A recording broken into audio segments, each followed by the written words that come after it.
జిల్లాలో పర్యటించనున్నారు. జీడీ నెల్లూరులో లబ్ధిదారుల ఇళ్లకు వెళ్లి సామాజిక పెన్షన్లు అందజేయనున్నారు. అనంతరం ఆయన రామానాయుడుపల్లిలో ప్రజాప్రతినిధుల సమావేశంలో పాల్గొంటారు. ఆ తర్వాత గ్రామస్తులతో ప్రజావేదిక కార్యక్రమం నిర్వహించి విజయవాడకు తిరుగు పయనమవుతారు.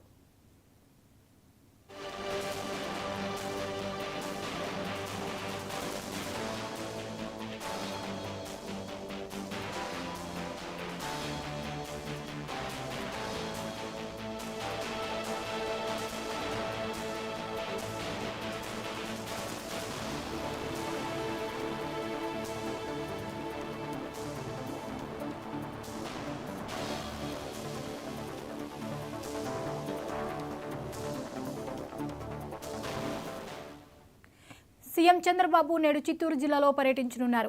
జీడీ నెల్లూరులో లబ్ధిదారుల ఇళ్లకు వెళ్లి సామాజిక పెన్షన్లు అందజేయనున్నారు. అనంతరం ఆయన రామానాయుడుపల్లిలో ప్రజాప్రతినిధుల సమావేశంలో పాల్గొంటారు. ఆ తర్వాత గ్రామస్తులతో ప్రజావేదిక కార్యక్రమం నిర్వహించి విజయవాడకు తిరుగు పయనమవుతారు. ఈ అంశంపై మరిన్ని అప్డేట్స్ ని మా ప్రతినిధి మున్రాజ్ అందిస్తారు. మున్రాజ్, చెప్పండి, ఈ రోజు సీఎం చంద్రబాబు నాయుడు చిత్తూరు జిల్లా పర్యటన ఉంది. సో వివరాలేంటి? జ్యోతి 11:25 విజయవాడ నుంచి తిరుపతి రేణుగుంట విమానాశ్రయంకి ముఖ్యమంత్రి చంద్రబాబు నాయుడు చేరుకుంటున్నారు. అనంతరం ఇక్కడి నుంచి హెలికాప్టర్ లో జీడీ నెల్లూరు నియోజకవర్గం రామానాయుడుపల్లికి హెలికాప్టర్ లో 12 గంటలకు చేరుకోబోతున్నారు. ఇక్కడ పెద్ద ఎత్తున తెలుగుదేశం పార్టీ నేతలతో పాటు ఎన్డీఏ కూటమి నేతలు అలాగే అధికారులు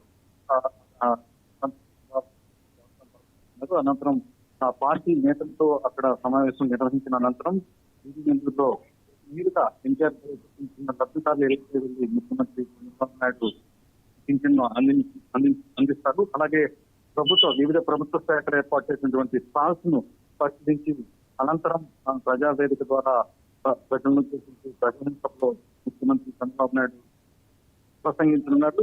దీనికి సంబంధించినటువంటి ఏర్పాట్లు చిత్తూరు కలెక్టర్ అలాగే ఎస్పీ ఇద్దరు కూడా పర్యవేక్షిస్తూ ఎటువంటి ఇబ్బంది లేకుండా అన్ని ఏర్పాట్లను ఇప్పటికే పూర్తి స్థాయిలో చేసిన నేపథ్యంలో సభ ప్రశాంతంగా ముగుస్తుందని అధికార వర్గాలు అలాగే పార్టీ నేతలు అంచనా వేస్తున్నారు. అనంతరం సాయంత్రం 4 గంటలకు తిరిగి రేణుగుంట విమానాశ్రయం చేరుకుని నేరుగా విజయవాడకు చేరుకుంటారు.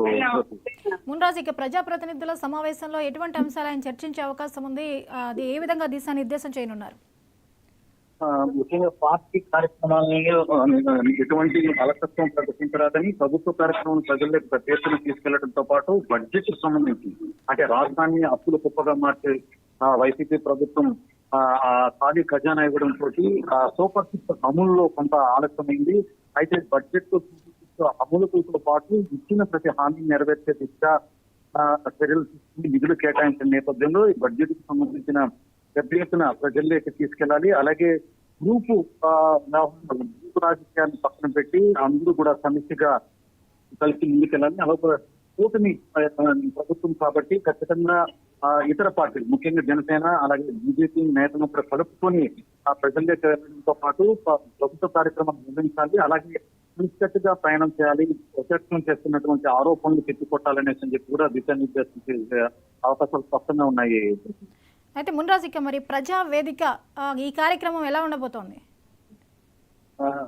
సహజంగా అభివృద్ధి కార్యక్రమం అంటే తన గవర్నమెంట్ వచ్చిన 9 నెలల నుంచి కూడా ప్రభుత్వం చేసినటువంటి ఎన్డీఏ కూటమి ప్రభుత్వం చేసినటువంటి అభివృద్ధి అలాగే సంక్షేమ కార్యక్రమాలకు సంబంధించి పూర్తి స్థాయిలో మరొకసారి ఆయన వివరించే అవకాశాలు ఉన్నాయి. అలాగే ప్రతిపక్ష హోదా కోసం పట్టుబడుతున్నటువంటి ప్రతిపక్ష నేత జగన్ మీద కూడా విమర్శలు చేసే అవకాశాలు స్పష్టంగా కనిపిస్తుంది. ముఖ్యంగా అసెంబ్లీకి వచ్చి ప్రజల తరఫున ప్రజా గొంతుగా ప్రతిపక్షం వ్యవహరించాల్సి ఉంది. కానీ తన చైర్ కోసం మాత్రమే ఆయన పోరాడుతున్నాడు తప్ప ఇంకోటి కాదనే దాన్ని మరొకసారి ఎస్టాబ్లిష్ చేసే అవకాశాలు స్పష్టంగా కనిపిస్తున్నాయి.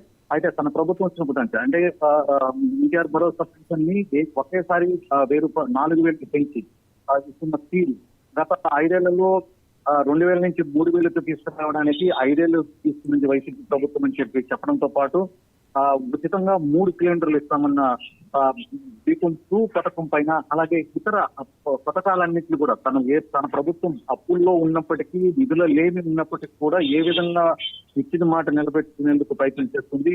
అలాగే రాజధాని నిర్మాణాన్ని ఏ విధంగా ముందుకు తీసుకెళ్తున్నాం, పోలవరం పూర్తికి అలాగే విశాఖ స్టీల్ ప్లాంట్ కి సంబంధించినటువంటి నిధుల్ని కేంద్రం నుంచి 11,000 కోట్ల పైగా తీసుకురావడం ఇవన్నీ కూడా కేంద్ర సహకారం తోటి ఏ విధంగా రాష్ట్రంలో అభివృద్ధి సంక్షేమం తీసుకువస్తున్న దాని మీద చంద్రబాబు నాయుడు ప్రజలకు వివరించనున్నారు జ్యోతి.